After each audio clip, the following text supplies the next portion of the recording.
inform more to the PhD students who are learning to be instructors of record and that kind of thing.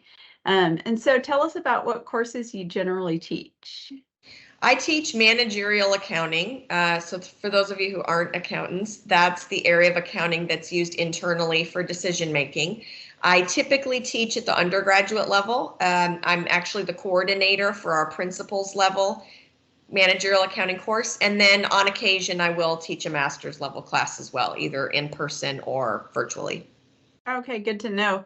And then what is your general advice on teaching at the university level? Like what tips do you have for the students?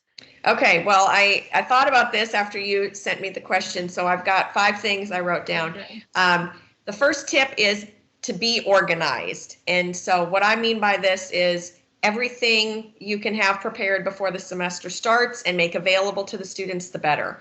I make kind of note-taking sheets available for my students since they are principals level and we work through problems in class. I have all of that posted on Canvas before the semester starts. I have a very detailed course schedule in the syllabus that lists what pages they need to read out of the textbook for every class session of the semester. All the assignment due dates are listed there in the course schedule and the links are available in Canvas on the first day of the class.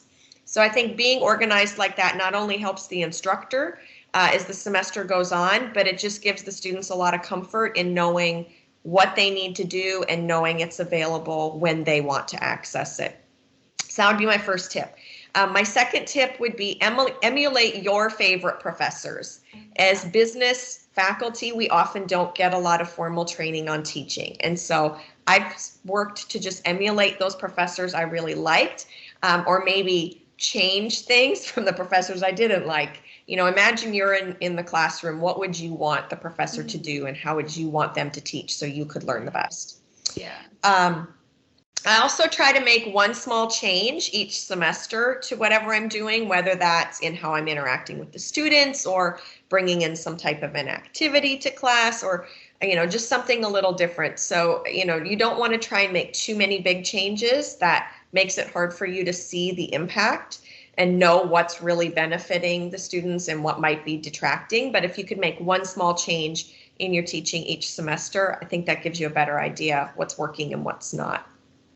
My fourth tip would be often in business we have large classes, so I find it really helpful to remember to treat my students as individuals. So I do my very best to learn their names every semester.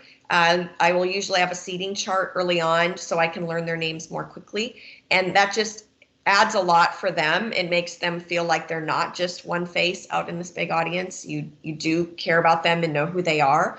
I also make a point at least once, often no more than once in the semester, to send individual emails to every student. And so I'll usually wait until after the first exam and then email all the students who, you know, didn't earn a passing grade. And it might be a more generic email that, you know, you can use either a mail merge or just copy and paste, but when you do send it, make sure it's sent to each student individually with their name, you know, in the salutation, so they feel like it is personalized for them.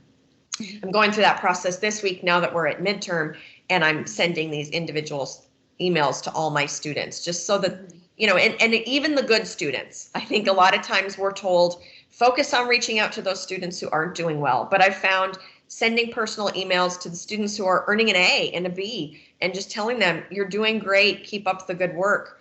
That means a lot to them, and they're often shocked to get an email like that from their professor. And then the last thing would be, do your best to treat your students consistently. You know, if illness comes up and we want to give a student an extension on a homework or something, that's fine, but just make sure you do that for every student you have who has that same type of issue. And unfortunately, the reason this has come up as something I think is really important is I've served for many years on our grade appeals committee in our department. And a lot of the grade appeals that come up are because students feel like they're being treated differently from others in the class. And so whatever your policy is, just be consistent. And if you can even specify that policy in the syllabus so students know what it is, that's good to do as well. Good advice. Yeah. Good. Excellent. Those are great. I like how you're thinking about policies. And also I hear you talking about being proactive and upfront and transparent. So those are all great things. Well, good. Do you have have you taught online? And do you have any tips for business online? I have taught some online, both synchronous and asynchronous classes. I think probably the thing I've learned the most over the last couple years, regardless of the type of online class, is that students love it if there is some way they can have direct face-to-face contact with you in a synchronized manner. And so even my classes that are pretty much asynchronous, I usually have at least 1 or 2 times a week when I do have synchronous office hours.